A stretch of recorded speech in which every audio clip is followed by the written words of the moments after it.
there. A big play on 4th down. There's a beautiful throw there, and he's been sensational the entire game, moving it around, spreading it, hitting the right guys. And look, under normal situations, partner, I would expect him to come out of the game now. They've got it in hand. But you and I have been around this league a long time, and every time we ask head coaches about it, hey, why don't you take your quarterback out when the game's in hand? They just kind of give us that look like that's what he's paid to do. So it's a very unusual situation. I'd want him out.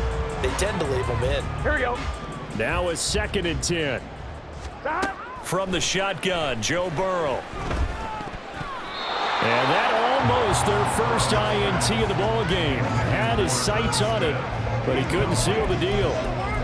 Well, they're up comfortably here, Charles, but that lead certainly not dissuading them from pressing the envelope late. I mean, if anything, with these passes, it's like they're getting more aggressive to try to drive the ball downfield.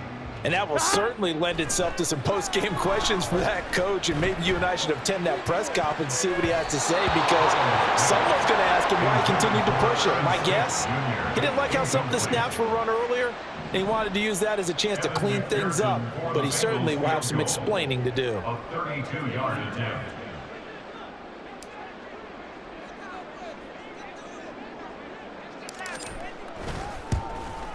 McPherson's kick is good, and that will extend their lead even further. So after 5 touchdowns offensively, hey, maybe it's time to get the kicker a little work, and he's able to connect there. I love that empathetic side of you. You're worried about him getting some action, getting to be a part of the game. Well, he got in and got it done.